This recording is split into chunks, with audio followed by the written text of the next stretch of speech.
பாசத்துக்கும் நேசத்துக்கும் உரிய தமிழ் மக்கள் அனைவருக்கும் விஜய் விஜயின் அன்பு வணக்கங்கள். நீங்கள் நம்ம பார்த்தீங்கன்னா ட்ரிப்ளிகேனில் ஒரு ஷூட்டிங் ஹவுஸ்க்கு தான் வந்திருக்கோம். ஃபர்கானா, டைனோசர் இந்த மாதிரி படங்கள்லாம் பார்த்தீங்கன்னா இந்த வீட்டில் தான் ஷூட்டிங் பண்ணாங்க. ஸோ இப்போ இந்த வீடியோ எப்படி இருக்குது அப்படின்றத பார்க்க போகிறோம். அது மட்டும் இல்லாமல் இவங்க படத்துக்கு மட்டும் இல்லை, ஷார்ட் ஃபிலிமும் சரி, இல்லை ஒரு ஃபோட்டோ ஷூட் பண்ணலாம் சரி, இவங்க எல்லாத்துக்குமே இவங்க ஹவுஸ் ரெண்டல் பண்ணுறாங்க. உங்களுக்கு ஷூட்டிங் ஏதாவது பண்ணணுன்னா உங்களுடைய ட்ரிப்ளிகேனில் லொக்கேஷன் பார்த்துட்டு இருக்கீங்கன்னா இந்த வீடியோ உங்களுக்கு கரெக்டாக இருக்கும். ஸோ வாங்க இப்போ நம்ம வீடு உள்ளே போய் பார்க்கலாம். இப்போ நம்ம பார்த்தீங்கன்னா ட்ரிப்ளிகேன் ஷூட்டிங் ரெண்டல் ஹவுஸில் தான் இருக்கும். ஸோ இது யார் வீடுன்னு கேட்டிங்கன்னா நீங்களே பிரமிச்சிருவீங்க. ஏன்னா பார்த்தீங்கன்னா இது நான் மெட்ராஸ் படம் பார்த்துருப்பீங்க. அதில் போஸ்டர் நந்தகுமார் வில்லனாக பண்ணியிருப்பார். அவரோட வீட்டில் தான் நம்ம இருக்கோம். இது பார்த்தீங்கன்னா ஒரு 80 வருடம் பழமையான வீடு. அது மட்டும் இல்லாமல் இங்கே பார்த்தீங்கன்னா பல தலைமுறைகள் இங்கே வாழ்ந்திருக்காங்க. இப்போ நம்ம பார்த்தீங்கன்னா போஸ்டர் நந்தகுமார் அவங்களுடைய மனைவி இருக்காங்க. அவங்க கிட்ட பேசுவோம். வணக்கம், நல்லா இருக்கீங்களா? உங்கள் பேர் சொல்லுங்கள். Poster Nandakumar wife Sumathi. இந்த வீடு பார்த்தீங்கன்னா இங்கே எத்தனை பேர் மொத்தம் நீங்கள் இருந்திருப்பீங்க, அதை பற்றி சொல்லுங்க. இந்த வீடை பற்றி சொல்லுங்க. இது நாங்கள் ஒரு 25-30 பேர் இங்கே சாதாரணமாக இருப்பாங்க. ஃபேமிலிஸ், அம்மா, அவருடைய எங்களோட மாமனாரோடைய இது எல்லா பசங்க அது அப்படியே அந்த மாதிரி இருந்திருக்கோம். அப்புறம் அதுக்கப்புறம் ஒரு 90s எல்லோரும் அவங்கவுங்க தனித்தனியாக வீடு அந்த மாதிரி. இப்போ நாங்கள் எங்கள் ஃபேமிலி இங்கே இருக்கோம். எல்லோரும் வருவாங்க. எப்போவுமே இங்கே இப்போ ஒரு 50 பேர் 60 பேர் எப்போவுமே இருப்பாங்க. அந்த மாதிரி வீடு அமைஞ்சிடுச்சு. அந்த மாதிரி ஏதாவது ஃபங்க்ஷனு அந்த மாதிரி இருந்தாலும் எல்லாருமே வருவாங்க. நார்மலாக அந்த மாதிரி இந்த மேரேஜு எல்லாமே இங்கே பண்ணுவாங்க. ஃபங்க்ஷன்ஸ் நடத்துவாங்க. அது மாதிரி நிறைய க்ரௌட் இருக்கும் எப்போவுமே இந்த வீட்டில். ஏன்னா ரொம்ப பாரம்பரியமான வீடு. அந்த ரொம்ப தலைமுறையாக ரொம்ப ராசியாக இந்த வீடு ரொம்ப வருஷமாக இருக்கிறதுனால எதனா ஃபங்க்ஷன்ஸு எது இருந்தாலும் நடத்துவாங்க. நாங்கள் ஃப்ரீயாகவே விடுவோம். எங்கள் கிரவுண்ட் ஃப்ளோரில் ஸ்பேஸ் இருக்குது. அந்த ஃபங்க்ஷன் ஏதாவது சாப்பிட்றதுக்கு, அப்புறம் கோவில் ஃபங்க்ஷன் எதனா தங்குறதுக்கு எது கேட்டாலும் நாங்கள் ஃப்ரீயாகவே அது நாங்களே சொல்லுவோம். என்ன தங்கிக்கிறதுனா தங்கிக்கோங்க, யூஸ் பண்ணிக்கோங்க. நம்ம சர்வீஸ் இப்போ இதுவாகவே நாங்கள் இந்த வீடை விடுறோம். ஸ்பேஸ் இருக்குது, கிரவுண்ட் ஃப்ளோரில் இருக்குது. மற்றபடி எதனா ஃபங்க்ஷன் வச்சுக்கிறோன்னா மேலே இங்கே வச்சுப்பாங்க. எங்கள் இது சாப்பிட்றது அங்கே சாப்பிட்டுப்பாங்க. மாதிரி எப்போவுமே ஒரு கலையாக நல்ல க்ரௌடு இருக்கிற மாதிரி வீட்டை இது வரைக்கும் நான் பார்த்துருக்கேன். நானும் இந்த இவ்வளோ வருஷமாக 45 இயர்ஸாக இருக்கேன். மேரேஜ் ஆகிட்டு நான் இதே மாதிரி தான் இருக்குது. எதுவும் எப்போவுமே ஒரு சைலண்ட்டாக யாருமே இல்லாமல் அந்த மாதிரி இருந்ததில்லை. எல்லாருமே வருவாங்க, எல்லாருமே இருக்கவே இது வரைக்கும் அந்த மாதிரி தான் அமைஞ்சிருக்கு இந்த வீடு. இப்போ நாங்கள் ஷூட்டிங் சரி சினிமாவுக்கு என் சன் சினிமா ஷூட்டிங் வீடு ரொம்ப நாங்கள் கேட்கும் போதெல்லாம் ரொம்ப கஷ்டமாக இருக்குது. யாரும் வீடு விட மாட்டாங்க, ஷூட்டிங்னா உடைச்சிருவாங்க அப்படி இப்படின்னு சொன்னதுனால சரி இந்த வீடு பரவாயில்ல, நான் இருந்து நான் கொஞ்சம் இது பண்ணிக்கிறேன், ஷூட்டிங் யாரா கேட்டால் விடலாம் அப்படின்ட்டு ஒரு ஐடியா வந்தது. ஸோ இப்போ டைனோசர்ஸு இங்கே இன்டர்வல் சீன் எடுத்தாங்க. ரொம்ப பாப்புலர் ஆகிடுச்சு. ஃபஸ்ட் ஃபரானா இங்கே எடுத்தாங்க, பூஜை பண்ணி எஸ்ஆர் பிரபு டைரக்ஷனில் ஸ்டார்ட் பண்ணாங்க. அந்த படம் சீரியல்ஸ் நிறைய எல்லாமே ஸ்டார்ட் பண்ணாங்க. இப்போ இன்றைக்கி ட்ராகன் பூஜை பண்ணி இங்கே தான் வீட்டில் ஸ்டார்ட் பண்ணிட்டாங்க. நிறைய பிக்சர்ஸ் அப்படியே இங்கேயே ஸ்டார்ட் பண்ணி இங்கேயே பூஜை பண்ணி ஸ்டார்ட் பண்ணுற மாதிரியே அமைஞ்சிடுச்சு. எங்களுக்கும் சந்தோஷமாக இருக்குது. ஷார்ட் ஃபிலிம்ஸு கேட்டாங்க இப்படி எடுக்கும் போதே. சரி எங்ககிட்ட ரொம்ப கம்மியாக இருக்குங்க பணம். சரி பரவாயில்ல, வெறும் நீ எவ்வளோ ஒரு கரண்ட்டுக்கு பில் கொடுத்த அளவு கூட இருந்துட்டு எடுத்துக்கோ ஷார்ட் ஃபிலிம் சொல்லி. இப்போ சினிமாக்காக நாங்கள் ஒரு சர்வீஸாகவே இது யாரும் விடமாட்டேன்னு சொல்கிறாங்களே, நீங்கள் வீடு நீங்கள் எடுத்துக்கோங்க ஷூட்டிங்க்கு. நாங்கள் டெனன்ட்ஸ் இருக்காங்க, ஆனால் எந்த ப்ராப்ளமும் கிடையாது. ஒரே ஒரு டெனன்ட் இருக்காங்க. மற்றபடி ஃபுல்லாக வீடு ஃபுல்லாக நாங்கள் விட்டு நாங்கள் ஒரு ரூமில் கூட நான் இருந்து நான் இது பண்ணிக்கிறேன். எனக்கு சிம்பிளாக ஒரு ரூம் போதும், மற்றபடி நீங்கள் எல்லாம் எடுத்து ஃபுல் வீடும் நீங்கள் எடுத்துக்கோங்க ஷூட்டிங்க்கு அப்படின்னு ஒரு இது கொண்டு வந்துட்டோம். ஒரு 2 இயர்ஸாகவே நாங்கள் இந்த மாதிரி தொடர்ந்து நிறையவே எடுத்திருக்காங்க. நிறைய ரஞ்சிதமே அந்த மாதிரி நிறைய ஒரு சீன் கேட்டால் கூட சரி பரவாயில்ல எடுத்துக்கோங்க. முடியாது மாட்டேன்னு சொன்னதே கிடையாது. எதுக்குமே எங்கேயோ ஷூட்டிங் இருக்கும், இங்கே சாப்பிட்டு வாங்கன்னு திறந்து விட்டுரும். நீங்கள் சாப்பிட்டு போங்க, எல்லாம் யூஸ் பண்ணிக்கோங்க, நீங்கள் வெயிட் பண்ணுங்கள். 12 o'clock 12 மணிக்கு மேலே கூட போன பிறகு நாங்கள் லாக் பண்ணிட்டு வருவோம். எங்கேயாவது ரோட்ல ஷூட்டிங் எடுப்பாங்க இந்த சைடு. சாப்பாடு நீங்க வந்து சாப்பிட்டுக்கோங்க, யாரா இருந்தாலும் இந்த கிரவுண்ட் ஃப்ளோர் நிறைய பேர் சாப்பிடலாம். அதை சாப்பிட்றதுக்கு இதுக்கு எல்லாமே நாங்கள் வந்து என் பையனோட இது வந்து எப்போவுமே நிறைய பேர் வரணும், இந்த வீடு லோன்லியாக பூட்டி இருக்கிற எல்லாருமே வரணும். நாங்கள் சினிமாவில் இருக்கிறனால நாங்கள் சினிமா லைன்லேயே அந்த மாதிரி யாருன்னா கேட்டால் இந்த மாதிரி விடலாம். அவங்களுக்கு பிடிச்சிருந்த அவங்க நாங்கள் விடுறதுக்கு ஓகே, அவங்களும் சாட்டிஸ்ஃபேக்ஷனாக வந்து எடுத்துக்கிட்டோம். எங்கள் மினிமம் அவங்க என்ன தர முடியுமோ தந்தால் கூட போதும். அந்த ஃபோர்ஸ் பண்ணி இவ்வளோதான் அந்த கண்டிஷன் அது மாதிரிலாம் கரண்ட் சார்ஜு அவங்களால எவ்வளோ முடியுமோ அந்த இது பே பண்ணால் போதும். அந்த சரி நம்ம அதுவும் எங்களுக்கு ரொம்ப பிடிச்சிருக்கு, இது சந்தோஷமாக இருக்குது. இவங்க வந்துட்டு இது மாதிரி நம்ம வீடை யூஸ் பண்ணுறாங்க, இப்போ இது பெரிய ஏஜிஎஸ் இது மாதிரி வந்து எடுக்கிறாங்க, அதுவே எங்களுக்கு ஒரு பெருமையாக இருக்குது. நம்ம வீடை செலக்ட் பண்ணி எடுக்கிறாங்க. ராதிகா சீரியல் கூட இங்கே எடுத்திருக்காங்க அந்த கொரோனா டைமில் கூட. அந்த கொஞ்சம் கேப் இருந்தது, அந்த டைமில் வந்து எடுத்தாங்க. அதுவே எங்களுக்கு ரொம்ப சந்தோஷம். அந்த டைமில் எங்கள் வீட்டு ஃபோட்டோ எடுத்தோன்னா அவங்க சைன் பண்ணியிருக்காங்க எடுங்கன்ட்டு. 3 months ஒரு 100 days எடுத்தாங்க. 3 months தொடர்ந்து டெய்லி எடுத்தாங்க சீரியல். கீழே ஐஸ்வர்யா நடிச்சா, லக்ஷ்மியோடைய பொண்ணு தான் நடித்தாங்க. அது மாதிரி எல்லாருமே ரொம்ப ரொம்ப கஷ்டப்பட்டாங்க அந்த சீரியல் முடியும் போது. இந்த ஷார்ட் முடிஞ்சு போகும்போது ரொம்ப நல்லா இருந்ததுங்க, நாங்கள் இந்த மாதிரி இங்கே நல்லா ஜாலியாக இருந்தோம், சீரியல் முடிஞ்சு போனால் எல்லாம் அந்த மாதிரி வருத்தப்பட்டு தான் போவாங்க. இப்போ இந்த வீடு ரொம்ப அந்த மாதிரிலாம் எஸ்டேட் பண்ணதே கிடையாது இது வரைக்கும். அது மாதிரி நானும் நடந்துக்க மாட்டேன். ஏதாவது என் பையனும் ஒரு சின்ன அட்வைஸ் கொடுப்பான், இவங்க இந்த மாதிரி வராங்க எல்லாம் நீங்கள் இப்போ உள்ளே எது இருந்தாலும் அவங்களுக்கு எல்லாமே பண்ணி கொடுங்க அப்படின்னு சொல்லிடுவான். அங்கேருந்து ஃபோனில் நேரில் வந்துச்சுன்னா நானும் அதே மாதிரி எனக்கும் தெரியும் சினிமா லைன். நாங்கள் இவ்வளோ போஸ்டர்ஸ்லாம் பண்ணியிருக்கோம், எல்லாரையுமே தெரியும், பழக்கமும் இருக்குது எனக்கு. நான் அட்ஜஸ்ட் பண்ணி பார்த்துக்கிறது, சினிமாக்காக ஒரு சர்வீஸ் மாதிரி பண்ணுறது ஒரு சந்தோஷமா இருக்கு எனக்கு. கண்டிப்பாக. இப்போ உங்கள் மாமனார் ஆறுமுகம், அவரை பற்றி சொல்லுங்க. அவர் தான் வந்து சினிமாக்குள்ளே வந்து அவர் தான் வந்து ஃபஸ்ட்டு இந்த சினிமா இந்த தியேட்டர் அவர் வந்து வாட்ச்மேனாக இருந்தார். ஸ்டார் தியேட்டர்ன்ட்டு அந்த தியேட்டர்லேருந்து வாட்ச்மேன் வேலைக்கு தான் போனார். அதுக்கப்புறம் அப்படியே வாட்ச்மேன் வேலைக்கு தான் அங்கே இருந்தார். அப்படியே அந்த டிக்கெட் கொடுக்கறது கற்றுக்கிட்டார். டிக்கெட் கொடுக்கறது அவங்க எப்படி கொடுக்கறது அது அந்த இதெல்லாம் அப்படியே. அப்போ நிறைய 100 days பிக்சர்ஸ் தானே இப்போ மதுமதி அதெல்லாம் போயிட்டு இருந்தது. அந்த டைமில் அப்படியே கற்றுக்கிட்டார் டிக்கெட் கொடுக்கறது. கொஞ்ச நாள் பொறுத்து ஒரு போஸ்டர் ஒருத்தர் அவர் வந்து சரியாக பேஸ்ட் பண்ண ஒட்டாதனால அப்படியே அவர் எல்லாம் தூக்கி போட்டு அது மாதிரி அங்கே அந்த இடத்துல இருந்திருக்காரு. அப்போ இவர் என்ன பண்ணார், எங்கள் தாத்தா தியேட்டர் ரொம்ப ரொம்ப பெருசு ஸ்டார் தியேட்டர்னு அந்த இடம் இருந்தனால அவர் வந்து என்ன பண்ணார், போஸ்டர்ஸ் ஒட்டுறதுக்கு ஒரு 2 பேர் அப்போ வந்தாங்க. ஒரு 12 வயசு இருந்தாங்க. அவங்க வந்து கூட அவங்கள 2 சைக்கிள், எங்கள் அப்பா இருந்தார் கூட. இந்த மாதிரி 4 பேரும் சைக்கிள் 4 பேர் சைக்கிள் என்ன பண்ணாங்க, தாம்பரம் அப்போ ஜவஹர்லால் நேருலாம் வருவார் இங்கே. அந்த போஸ்டர்ஸ்லாம் வந்து போயிட்டு தாம்பரம் அவங்க எங்கே ஃப்ளைட்லேருந்து வராங்களோ மீனம்பாக்கம் அதெல்லாம் போய் இவங்களே ஒட்டுவாங்க. 2 பேர் மட்டும் வச்சுட்டு இவங்களே ஒட்ட ஆரம்பித்தேன். அந்த ஒருத்தர் இருந்தார்ல, அவர் எப்படி பண்ணார் பார்த்துட்டு அவர் எல்லாத்தையும் ரொம்ப அவர் வேணான்ட்டு எல்லாம் இது பண்ணுங்க, இவரு அதை எடுத்துட்டு ஸ்டார்ட் பண்ணார். ஒரு 49 இருக்கும்னு வச்சுக்கோங்க, 1949. இவங்களே போஸ்ட் ஓட்டுவாங்க, டெய்லி சைக்கிளில் போய் ஒட்டுவாங்க போஸ்ட். ஆளுங்க ரொம்ப கம்மி. அதுக்கப்புறம் சைக்கிள் ரிக்ஷா வாங்கினார். சைக்கிள் ரிக்ஷா வாங்கி அதில் அப்படியே கொஞ்சம் ஒட்டுற மாதிரி சைக்கிள் ரிக்ஷா அப்படி அவ்வளோதான். சைக்கிள் ரிக்ஷாவில் போயிட்டு போஸ்டர்ஸ் வச்சு ஒட்டுறது அந்த மாதிரி. இவர் மட்டும் சைக்கிளில் எங்கள் அப்பாவும் எங்கள் தாத்தாவும் அந்த மாதிரி ஒட்டியிருந்தாங்க. ரொம்ப வருஷம் அப்படி தியேட்டர்லேயே படுத்துப்பாங்க. தியேட்டர்லேயே படுத்துட்டு அப்படியே ரொம்ப கஷ்டப்பட்டு கொஞ்ச நாள் பொறுத்து இந்த வீடு வாங்கினாங்க. ஒரு 5 வருஷம் பொறுத்து இந்த வீடு வாங்கினாங்க. இந்த வீடு ஒரு 12,000 சேர்த்து அந்த போஸ்டர்ஸில் சேர்த்து வாங்கின வீடு தான் இது. அதனால் இந்த வீடை வந்து நான் ரொம்ப தெய்வீகமாக எல்லாரும் வரணும், அவருடைய சம்மந்தப்பட்ட எங்கள் தாத்தாவுடைய சம்மந்தப்பட்ட ஆட்களும் வரணும் அப்படின்னு அவருக்கு ரொம்ப சந்தோஷம்.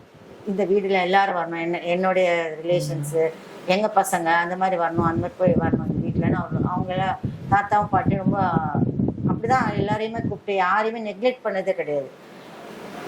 அது மாதிரி தான் நான் எல்லாரும் வரலாம் எல்லாரும் போகலாம், எனக்கு மட்டும் அந்த மாதிரி கிடையாது. என் பையன் எங்கள் வீட்டுக்காரும் அந்த மாதிரி தான். நம்ம மட்டும் இருக்கணும் லாக் பண்ணி நம்ம அந்த மாதிரி இருக்காது. யார் வேணால் வரலாம், சாப்பிட்லாம், பேசலாம், இது ரெஸ்ட் எடுக்கலாம், போகலாம். அந்த மாதிரி அவங்க ரிலேஷன்ஸ் யார் அந்த மாதிரி தனியாக லாக் பண்ணி இருந்தது கிடையாது. அந்த மாதிரி எண்ணமும் அதே தான். இப்போ இவ்வளோ பேர் 150 பேர் வராங்கன்னா சந்தோஷம்தான், எங்களுக்கு எல்லாருக்கும் சந்தோஷம். போன வாரம் ஒரு ஷூட்டிங் எடுத்தாங்க, 80 பேர் 200 பேர் ஒரு நாளைக்கு சாப்பிட்டாங்க. டிஃப்ரெண்ட் சாப்பிட்டேன். அதெல்லாம் பார்த்தா ஒரு கல்யாண வீடு மாதிரி எங்களுக்கு ரொம்ப ஆச்சரியப்பேன். லாஸ்ட் வீக் ஒரு சின்ன படம் தான் அதை எடுத்தாங்க. ஒரு 2 வாரம் இருக்கும், 2 வீக்ஸ் அந்த படம் எடுத்தாங்க. கேட்டாங்க வந்து எடுக்கட்டுமா, சரி எடுத்துக்கோங்க. அது அவங்க லோ பட்ஜெட் தான். அவங்க இது பண்ணாங்க, சரி எடுத்துன்னு 4 days எடுத்தாங்க. எடுத்துட்டு திருப்பி வரேன்னு சொல்லி 2 days வரேன்னு. அவங்களுக்கு ஏற்ற மாதிரி ரொம்ப சிம்பிளாக, யார் கொஞ்சம் நல்லா ஸ்பெண்ட் பண்ணுற மாதிரி இருந்தால் கொஞ்சம் இந்த கரண்ட் சார்ஜு, வாட்டர் சார்ஜ் அந்த மாதிரி வாங்கி கொஞ்சம் இது பண்ணுவோம். சரிங்க. இப்போ மாமனார் வந்து ஒரு வேலை ஒன்று பார்த்துருக்காரு, அதை வந்து பார்த்தீங்கன்னா இப்போ உங்கள் வீட்டுக்காரரும் பார்க்குறாரு, அது நீங்கள் எப்படி சப்போர்ட் பண்ணீங்களா? ஆமாம், அந்த போஸ்டர் வந்து அவர் ஆரம்பித்தனால அது வந்து நாங்கள் அந்த போஸ்டர் என்ன நாங்கள் வேறு எதுவும் ஆரம்பித்தாலும் அந்த போஸ்டர் தான் ஃபஸ்ட்டு. அதை போஸ்டரை கும்பிட்டுட்டு தான் அடுத்த ஒர்க்கே ஆரம்பிப்போம். டெய்லியே எல்லா இடத்துலையும் போஸ்டர் நீங்கள் பார்க்கலாம். எங்கள் வீட்டில் கூட நாங்கள் போஸ்டர் வச்சு இல்லாத இடமே இருக்காது. அந்த போஸ்டர்னால் எங்களுக்கு அந்த ஃபஸ்ட்டு அதுதான். நாங்கள் வேறு எந்த பிஸ்னஸ் ஆரம்பித்தாலும் அந்த போஸ்டர் அவர் ஆரம்பித்ததுக்கு வந்து நாங்கள் அந்த புக்கு ஃபஸ்ட்டு ஸ்டார்ட் பண்ண புக்கு கூட நாங்கள் வச்சு கும்பிடுவோம். அந்த போஸ்டருக்கு வந்து நாங்கள் அது ஒரு சிம்பிளாகவும், அது ஒரு சாதாரண ஒட்டுற வேலை தான்னுட்டு மற்றவங்க நினைக்கலாம். நாங்கள் வந்து ஒரு நாளும் நினச்சது அந்த போஸ்டர் வந்து சாதாரண வேலை தான். ஆக்சுவலாக அது ரோட்லேருந்து பண்ணுற வேலை தான். அதுக்கு ஒரு பெரிய ஆஃபீஸ் அந்த மாதிரி எதுவுமே கிடையாது. அவர் வந்து சின்னதாக ஒரு இடம் வச்சுருந்தார் இங்கே ட்ரிப்ளிகேனில். நாங்கள் இப்போ தான் அதை கட்டினோம். அவர் சிமெண்ட் ஷீட் போட்டு அதில் தான் ஸ்டார்ட் பண்ணார். அது அப்படியே இருந்தது. இப்போ மழையில் அது விழுந்துருச்சு. நாங்களும் ரோட்டில் இருந்து தான் எழுதுவோம், ரோட்டில் தான் இருந்து அந்த பிஸ்னஸ் பண்ணோம். இப்போ மழையில் அது விழுந்துட்டனால கட்டிட்டோம். கொஞ்சம் அது கட்டிட்டு அது மாதிரி மழை தண்ணிலாம் உள்ளே வருதுன்னு கொஞ்சம் அது ரீமாடல் பண்ணோம். மற்றபடி போஸ்டர்ஸ் நாங்கள் எவ்வளோ தான் சினிமா நடிக்கிறாங்க, எடுக்கிறாங்க, ப்ரொடக்ஷன் எல்லாமே இருக்குது. இருந்தாலும் அந்த நீங்கள் நைட்டு பார்த்தா நாங்கள் போஸ்டர் ஓட்டுவோம். இல்லை, நாங்கள் இன்ன வரைக்கும் எப்போவுமே அந்த போஸ்ட் ஓட்டுற வேலை நாங்கள் விட மாட்டோம். அம்மா சொல்கிற கதையை கேட்கும்போது வந்து பார்த்தீங்கன்னா ஒரு படமே எடுக்கலாம், அவங்க மாமனாரை வச்சு கண்டிப்பாக ஒரு படமே ஒரு ஸ்டோரியை ரெடி பண்ணலாம். அந்த அளவுக்கு வந்து பார்த்தீங்கன்னா இன்ஸ்பிரேஷனாக இருக்குது.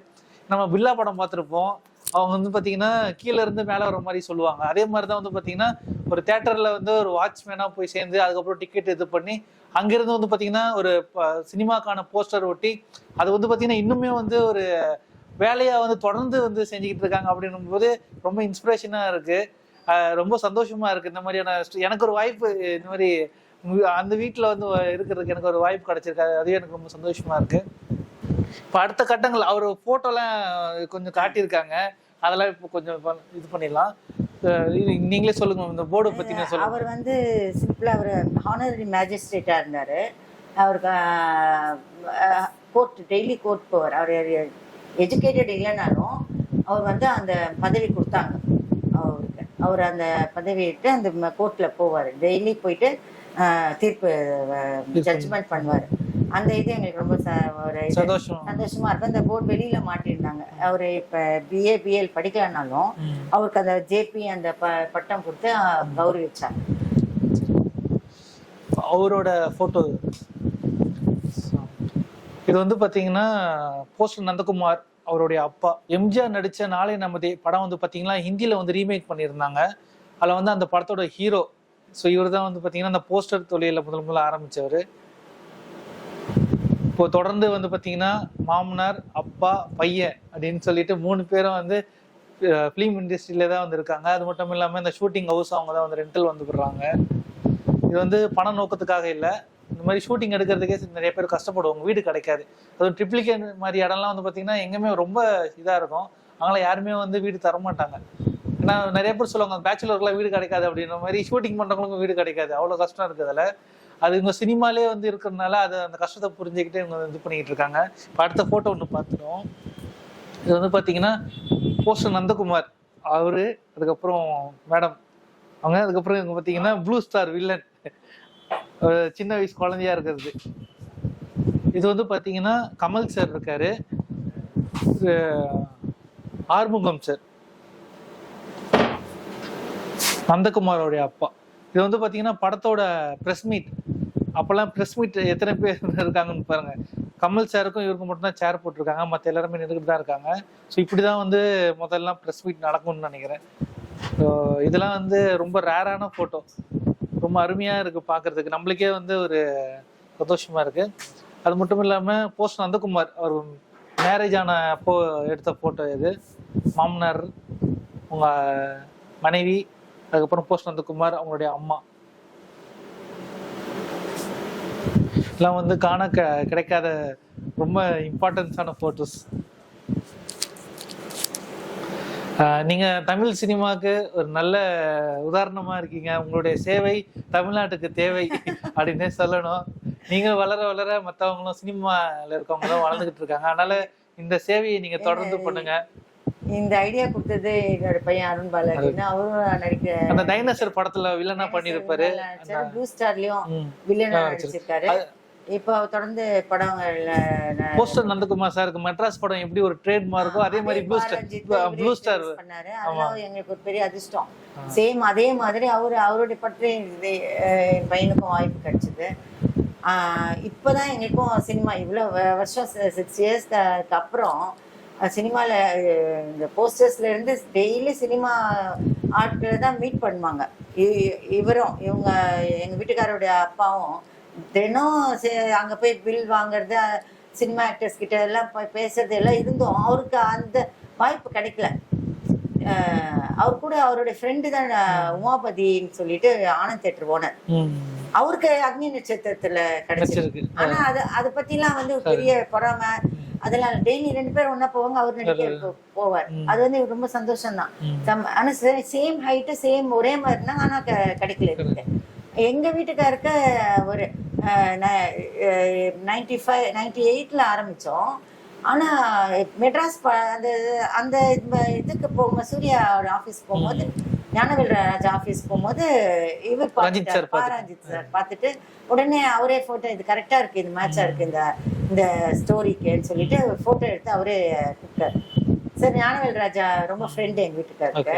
பாரஞ்சித் அவருக்கு வந்து உங்க லைஃப்ல எந்த அளவுக்கு வந்து முக்கியத்துவம் நினைக்கிறீங்க? பாரஞ்சித் வந்து எங்க ஹஸ்பண்ட்க்கு வந்து ஒரு வாய்ப்பு, மிகப்பெரிய வாய்ப்பு கொடுத்தாரு. மெட்ராஸ் கபாலி படத்துலயும் வாய்ப்பு கொடுத்தாரு. அதை மெயின் பண்ணி அவர் நிறைய படம் நடிச்சிட்டாரு. இப்போ என் பையனை வந்து ப்ளூ ஸ்டார்ல நடிக்க வச்சாரு பாரஞ்சித். அந்த ப்ளூ ஸ்டார் படமும் நல்ல வில்லன் கேரக்டர், நல்ல கேரக்டர் கொடுத்தாரு. அவர் வந்து ரொம்ப கடமைப்பட்டிருப்போம் நாங்களாம், எப்படி சொல்றதுன்னு ரொம்ப பெருமையா இருக்கு அவரை நினைச்சா எங்களுக்கு. இப்போ என் சன் அருண் பாலாஜியும் பாரஞ்சித்தும் சேர்ந்து பாட்டில் ராதான்ற படம் ப்ரொடியூஸ் பண்ணியிருக்காங்க. அது ரிலீஸ் ஆக போகுது கூடிய சீக்கிரம். ஏற்கனவே என் சன் வந்து பலூன் ஒரு படம் நடிச்சிருக்காங்க. அதை வச்சு இப்போ பாரஞ்சித்தும் இவங்களும் பண்ண பையன் வந்து அருண் பாலாஜி சேர்ந்து பாட்டில் ராதா ரிலீஸ் பண்ண போகிறாங்க, ப்ரொடியூஸ் பண்ணிட்டாங்க.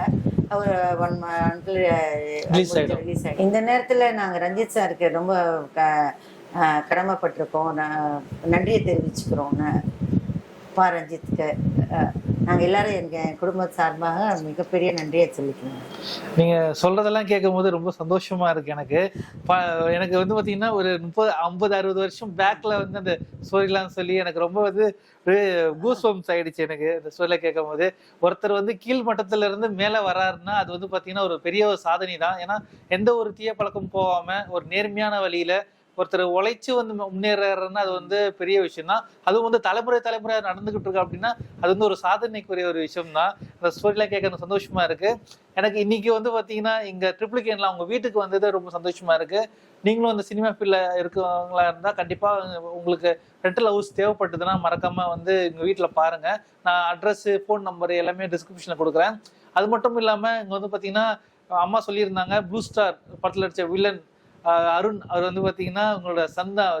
அவரையும் நம்ம அடுத்து வந்து பார்த்து மீட் பண்ணி ஹோம் டூரு, அதுக்கப்புறம் லஞ்ச், இந்த மாதிரி நிறைய விஷயம் பிளான் பண்ணியிருக்கோம். அது எல்லாமே நம்ம சேனலில் வரப்போகுது. அது எல்லாமே பாருங்கள், பார்த்து சப்போர்ட் பண்ணுங்கள். உங்களுக்கு இந்த வீடியோ பிடிச்சிருக்குன்னு நினைக்கிறேன். வீடியோ பிடிச்சா மறக்காம லைக் பண்ணுங்கள், ஷேர் பண்ணுங்கள், மறக்காம சேனலை சப்ஸ்கிரைப் பண்ணுறேங்க. இதே மாதிரியான இன்ட்ரெஸ்டிங்காக வீடியோ சந்திக்கிறேன். Vijay Singh, bye bye. Thank you so much. நன்றிமா.